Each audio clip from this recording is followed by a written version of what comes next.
आज हम आपको इस वीडियो में शिक्षण यानी कि पढ़ाने, अधिगम यानी कि सीखने और सिखाने और आकलन यानी कि मूल्यांकन या परिणाम प्राप्त करने में आईसीटी का उपयोग कैसे करें पर चर्चा करेंगे। आइए सबसे पहले जान लेते हैं कि आईसीटी का फुल फॉर्म क्या होता है। तो आईसीटी का फुल फॉर्म होता है इंफॉर्मेशन एंड कम्युनिकेशन टेक्नोलॉजी, अर्थात सूचना और संचार प्रौद्योगिकी। जैसा कि नाम से ही स्पष्ट है कि यह एक ऐसी टेक्नोलॉजी है जिसका उपयोग कम्युनिकेशन स्किल यानी कि संचार दक्षताओं को बेहतर बनाने में किया जाता है। आज हम कंप्यूटर के माध्यम से इंटरनेट का उपयोग करके पूरी दुनिया से सूचनाओं का आदान प्रदान कर सकते हैं।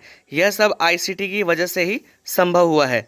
आज आईसीटी का उपयोग एजुकेशन, हेल्थ और एग्रीकल्चर जैसे अनेक क्षेत्रों में बहुत ज़ोरों से हो रहा है। आईसीटी का उपयोग और महत्व इतना ज़्यादा बढ़ गया है कि शिक्षा के क्षेत्र के सभी संवर्गों में, चाहे वो उच्च शिक्षा हो या माध्यमिक शिक्षा हो या बेसिक शिक्षा हो, के विद्यालयों में छात्रों को आईसीटी के माध्यम से उच्च श्रेणी की शिक्षा दी जा रही है। मैं आपका थोड़ा ध्यान आकृष्ट करना चाहूँगा। आईसीटी एक ऐसी टेक्नोलॉजी है जो इंफॉर्मेशनल टेक्नोलॉजी में कम्युनिकेशन स्किल को साथ में जोड़ने से बनती है। अब कम्युनिकेशन स्किल का मतलब यहाँ पर ये हुआ कि टेलीफोन लाइन या जो वायरलेस सिग्नल होते हैं उनको कम्युनिकेशन स्किल्स में लिया जाता है।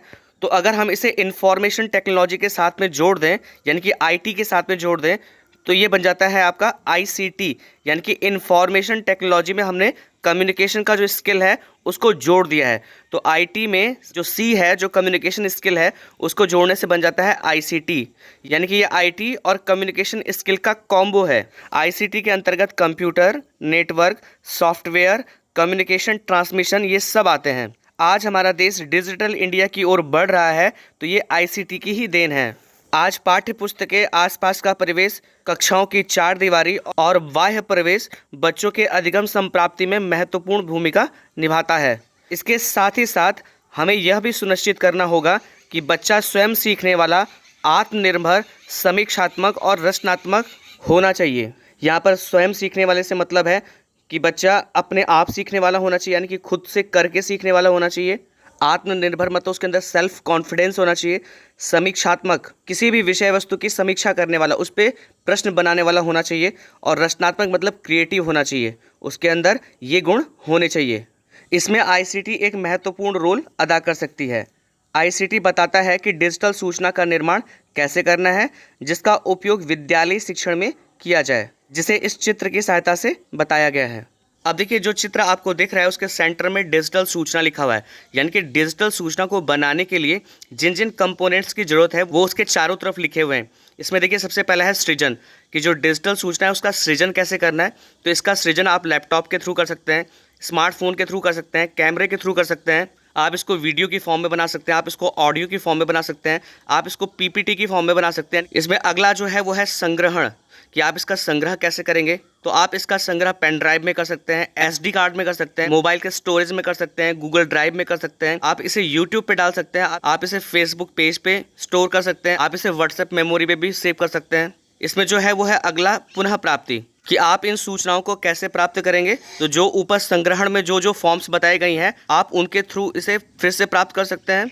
फिर अगला है इसमें फेरबदल। फेरबदल से मतलब यहाँ पर एडिटिंग से है, कि जो भी मटेरियल आपने प्राप्त किया है, ऊपर प्राप्त कर चुके हैं या बनाया गया है, उसे विषय के अनुसार आप बदल भी सकते हैं। आप उसमें कोई चीज़ जोड़ सकते हैं, कोई चीज़ हटा सकते हैं, कोई पिक्चर ऐड कर सकते हैं या बीच में कोई ऑडियो क्लिप आप ऐड कर सकते हैं। इसमें जो अगला है वो है प्रेषण, कि आप इसका प्रेषण कैसे करेंगे, यानी कि आप अगर एक जगह से दूसरी जगह भेजना चाहते हैं या आप बच्चों के साथ में शेयर करना चाहते हैं तो वो आप कैसे करेंगे। तो आप इसे ईमेल के थ्रू, व्हाट्सएप के थ्रू, फेसबुक के थ्रू, या अगर आप अपने कक्षा कक्ष में इसे प्रेषित करना चाहते हैं तो आप प्रोजेक्टर के थ्रू, लैपटॉप के थ्रू या अपने मोबाइल फ़ोन के थ्रू आप इसे प्रेषित कर सकते हैं। और सबसे अंत में आता है इसमें प्राप्ति। अगर आप इन सूचनाओं को रिसीव करना चाहते हैं, कहीं बाहर से या किसी अन्य व्यक्ति के माध्यम से इसे रिसीव करना चाहते हैं तो आप उसे कैसे प्राप्त करेंगे। तो वो भी आप ईमेल के थ्रू या वीडियो क्लिप्स के थ्रू या व्हाट्सएप मैसेज के थ्रू या फेसबुक शेयर के थ्रू आप इसे प्राप्त कर सकते हैं। बच्चों के संपूर्ण विकास के लिए एक शिक्षक में जो गुण होने चाहिए उसे इस वेन डायग्राम से समझाया गया है। दूसरे शब्दों में आईसीटी का प्रयोग करने के लिए एक शिक्षक में जो गुण होने चाहिए वो इस डायग्राम में बताया गया है। आइए इसे समझते हैं। देखिए, इस वेन डायग्राम में 3 सर्कल्स हैं। ये तीनों सर्कल्स आईसीटी का प्रयोग करने वाले शिक्षक की क्वालिटीज़ को डिनोट कर रहे हैं। इसमें जो पहला सर्कल है उसमें लिखा हुआ है तकनीकी ज्ञान यानी कि टीके, टेक्निकल नॉलेज। इसका मतलब ये है कि आईसीटी का प्रयोग करने वाले शिक्षक के पास में टेक्निकल नॉलेज होना चाहिए। उसे कंप्यूटर चलाना आना चाहिए, उसे स्मार्टफोन चलाना आना चाहिए, उसे प्रोजेक्टर चलाना आना चाहिए, उसे ईमेल टाइप करना आना चाहिए, उसे ईमेल रिसीव करना आना चाहिए, उसे पीपीटी बनाना आना चाहिए, उसे डिजिटल सूचनाएं बनाना आना चाहिए। ये सभी टेक्निकल नॉलेज एक आईसीटी का प्रयोग करने वाले शिक्षक के पास में होना चाहिए। इसमें जो दूसरा सर्कल है वो शिक्षण शास्त्रीय ज्ञान यानी कि पीके को डिनोट कर रहा है। अब शिक्षण शास्त्रीय ज्ञान का ये मतलब होता है कि शिक्षण के जो भी शास्त्र हैं, यानी कि आपको कक्ष में शिक्षण कैसे करना है, शिक्षण की कौन कौन सी विधियां हैं, ये सभी ज्ञान शिक्षण शास्त्रीय ज्ञान में आता है।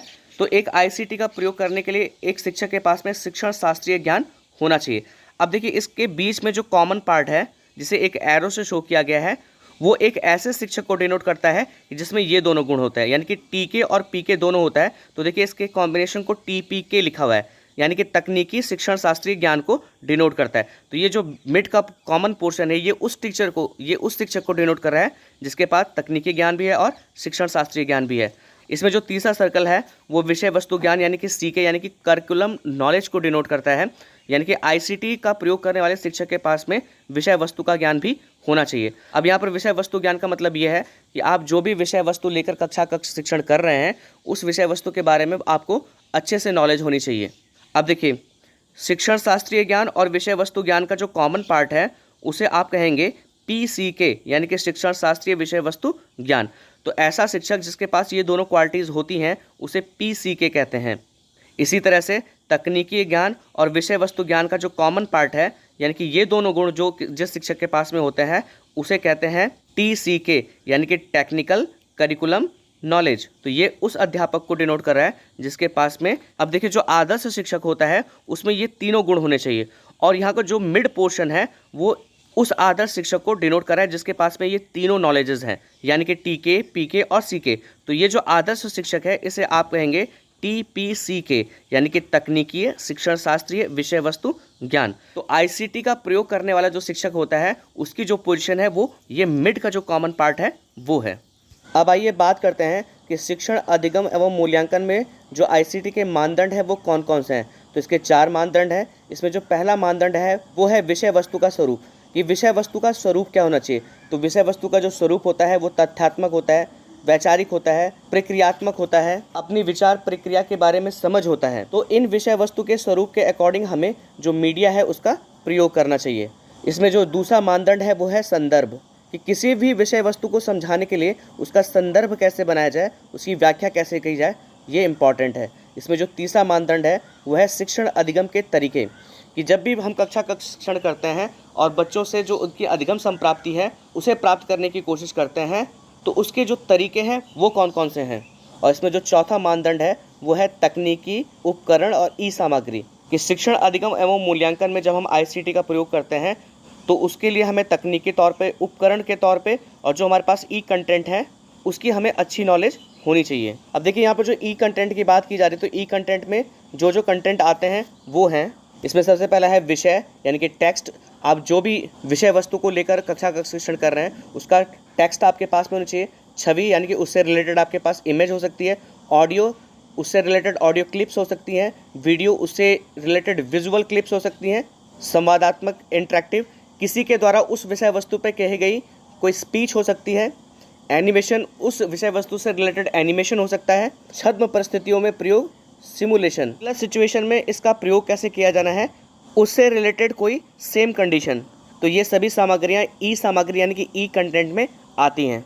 अब आइए अंतिम में बात करते हैं कि आईसीटी के प्रयोग से शिक्षण अधिगम सुधारने के लिए कुछ मोबाइल ऐप है जिसकी जानकारी यहाँ पर दी गई है।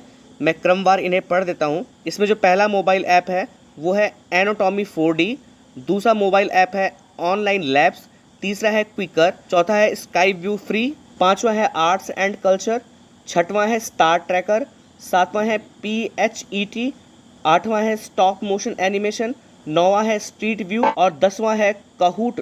अब देखिए चाहे विषय वस्तु का स्वरूप हो या संदर्भ हो या शिक्षण अधिगम के तरीके हो या तकनीकी उपकरण या ई सामग्री हो या अभी अभी हमने जो मोबाइल ऐप्स देखे हैं, तो इन सभी की जिम्मेदारी एक शिक्षक की है कि वो विषय वस्तु के अकॉर्डिंग जो भी मोबाइल ऐप है उसका सिलेक्शन करे, उसे ई कंटेंट के तौर पे यूज करे और उसके उपयोग से कक्षा कक्ष शिक्षण करें। मैंने इस वीडियो के माध्यम से आईसीटी को संक्षेप में समझाने की कोशिश की है।